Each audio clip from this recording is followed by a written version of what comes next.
तो मैं आज अपने आंसर राइटिंग प्रोग्राम में हिस्ट्री ऑप्शनल का एक और क्वेश्चन लेकर आई हूँ।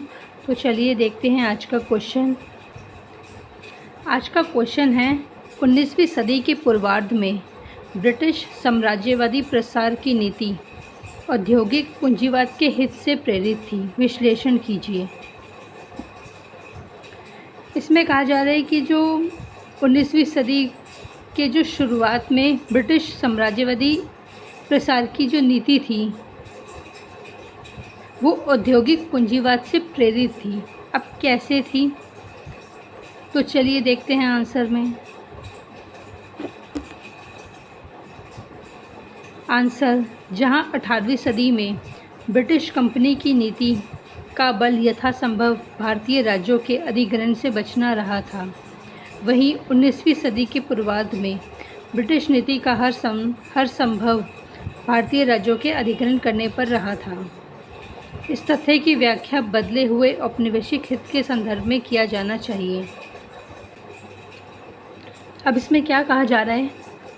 अब इसमें कहा जा रहा है कि जो 18वीं सदी का जो भारत था उसमें ब्रिटिशर्स क्या करते थे कि भारतीय राज्यों के अधिग्रहण से बचते थे, और जो 19वीं सदी थी इसमें जो ब्रिटिशर्स थे वो ज़्यादा से ज़्यादा भारतीय राज्यों को अपने अंडर करना चाहते थे। और ये क्यों कर रहे थे वो ऐसा, ताकि ज़्यादा से ज़्यादा जो उनके हित हैं वो सार्थक हो सके। जैसे जो भी उनके हित हैं औपनिवेशिक हित, वो ब्रिटिशर्स के फेवर में हो सके। बस इसमें यही कहना चाह रहे हैं। नेक्स्ट लाइन देखते हैं। 1813 के चार्टर के आधार पर भारत को ब्रिटिश औद्योगिक पूंजीवाद के शोषण के लिए खोल दिया गया, अतः इस काल में ब्रिटिश नीति का बल रहा था। ब्रिटिश नीति भारत को तैयार माल के आयातक एवं कच्चे माल के निर्यातक रूप में परिवर्तित करना, इसके लिए अधिक से अधिक भारतीय राज्यों को प्रत्यक्ष नियंत्रण में लिया जाना आवश्यक था। यही वजह है कि लॉर्ड हेस्टिंग, ऑकलैंड, एलन बोरो, हार्डिंग सभी ने विस्तारवादी नीति पर बल दिया। अब इसमें कहा जा रहा है कि जो 1813 का जो चार्टर एक्ट आया था उसमें जो भारत है, भारत को ब्रिटिश पूंजीवादी के लिए खोल दिया गया था, ताकि वो लोग भी आकर यहाँ पर अपने पैसे लगा सके, बिजनेस कर सके।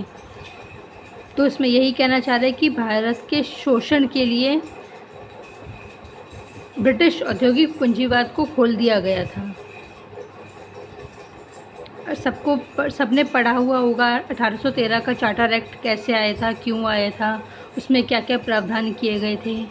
मैंने अपने पिछले कुछ लेक्चर्स में इसको एक्सप्लेन किया है, तो एक बार उसको भी देख लेना ताकि क्लियर हो जाए। और इस काल में ब्रिटिश नीति का बल रहा था कि भारत को तैयार माल का आयातक बनाना और कच्चे माल के निर्यातक के रूप में परिवर्तित करना, कि जो इंग्लैंड में औद्योगिक क्रांति हुई है वहाँ से जो बना हुआ माल आ रहा है सस्ते दामों पर, उसे बेचा जा सके भारत के बाज़ारों में, और यहाँ से कच्चा माल भेजा जा सके ब्रिटेन में। तो इसमें यही कहा जा रहा है। आई होप सबको क्लियर हो रहा होगा। नेक्स्ट लाइन देखते हैं। तो इसके लिए अधिक से अधिक भारतीय राज्यों को प्रत्यक्ष नियंत्रण में लाना आवश्यक था, और इसीलिए जो लॉर्ड हेस्टिंग था, ऑकलैंड था, एलन बोरो था, हार्डिंग था, सभी ने विस्तारवादी नीति पर बल दिया था। ये काफ़ी इजी लैंग्वेज में लिखा हुआ है। आई होप सबको क्लियर हो रहा होगा। नेक्स्ट लाइन देखते हैं। अंत में डलहौजी ने तो अनियंत्रित विस्तार पर बल दिया। लॉर्ड हेस्टिंग्स ने आंग्ल नेपाल युद्ध के पश्चात सुगौली की संधि के माध्यम से नेपाल से एक बड़ा भूभाग प्राप्त किया। फिर तृतीय आंग्ल मराठा युद्ध के पश्चात उसने पेशवा के क्षेत्र का अधिग्रहण कर लिया। ऑकलैंड का अफगान अभियान इस विस्तारवादी नीति का ही परिणाम था। आगे एलन बोरो ने सिंध को जीतकर ब्रिटिश साम्राज्य में मिला लिया। लॉर्ड हार्डिंग ने प्रथम आंग्ल सिख युद्ध के माध्यम से पंजाब में विस्तार करने का प्रयास किया। इसमें कहा जा रहा है कि जैसे बहुत सारे थे लाइक एलन बोरो, ऑकलैंड वगैरह, ये जो लोग थे, इन लोगों ने विस्तारवादी नीति को अपनाया था ताकि ज़्यादा से ज़्यादा भारतीय क्षेत्रों को ब्रिटिश साम्राज्य में मिलाया जा सके। तो इसमें से था डलहौजी, जिसने अनियंत्रित विस्तार पर बल दिया था। और लॉर्ड हेस्टिंग्स ने क्या किया था, उसने नेपाल युद्ध में सुगौली की संधि की थी, जिसने नेपाल का एक बड़ा भूभाग प्राप्त कर लिया था। और ऐसे ही उन्होंने तृतीय आंग्ल मराठा युद्ध में भी पेशवा से बहुत सारी ज़मीन ले ली थी।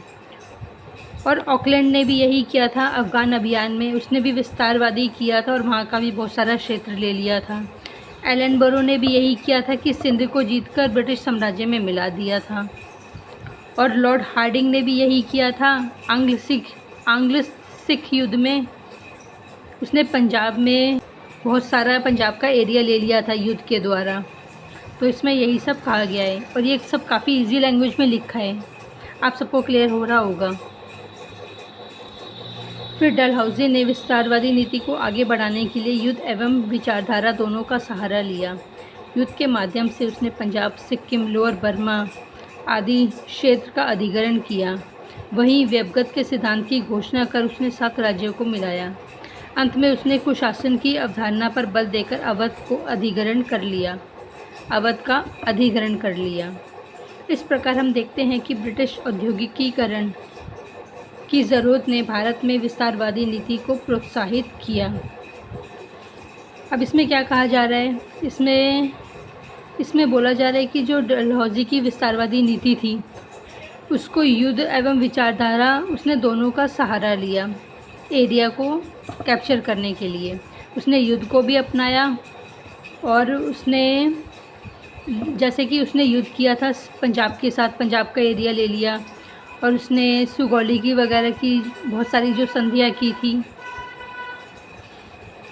उसने बहुत सारी विचारधारा की थी, जैसे कि पेंशन वगैरह बंद कर दी थी मराठों की, तो वहाँ का काफ़ी सारा एरिया ले लिया। तो इसमें यही बताया जा रहा है कि उसने युद्ध का भी सहारा लिया और विचारधारा दोनों का सहारा लिया अपनी विस्तारवादी नीति को आगे बढ़ाने के लिए। युद्ध के माध्यम से उसने पंजाब, सिक्किम, लोअर बर्मा का बहुत सारा क्षेत्र ले लिया और बहुत सारे राज्यों को मिलाया, स्पेशली 7 राज्यों को मिलाया। उसने अवध को भी अपने अंडर में ले लिया था, बोलकर कि वहाँ पे कुशासन चल रहा है, और नवाब को हटा दिया और उस एरिया को भी ले लिया। तो इसमें कहा जा रहा है कि इस प्रकार हम देखते हैं कि ब्रिटिश औद्योगिकीकरण की ज़रूरत ने भारत में विस्तारवादी नीति को प्रोत्साहन दिया कि ब्रिटिशर्स चाहते थे कि यहाँ से जो कच्चा माल हो ज़्यादा से ज़्यादा इंग्लैंड लेके जा सके और वहाँ से माल आ सके। तो ब्रिटिश औद्योगिकीकरण की ज़रूरत को पूरा करने के लिए ब्रिटिशर्स ने क्या किया, यहाँ विस्तारवादी नीति को प्रोत्साहन दिया। तो वैसे ये क्वेश्चन काफ़ी इजी था और काफ़ी इजी लैंग्वेज में लिखा हुआ है, तो आप लोगों को समझ आ रहा होगा। ना आए तो प्लीज़ उसको, जो भी डाउट हो उसको कमेंट बॉक्स में लिखना, मैं उसको सॉल्व करने की कोशिश करूँगी। तो ये था आज का लेक्चर, नेक्स्ट लेक्चर में मिलते हैं। आज के लिए थैंक यू।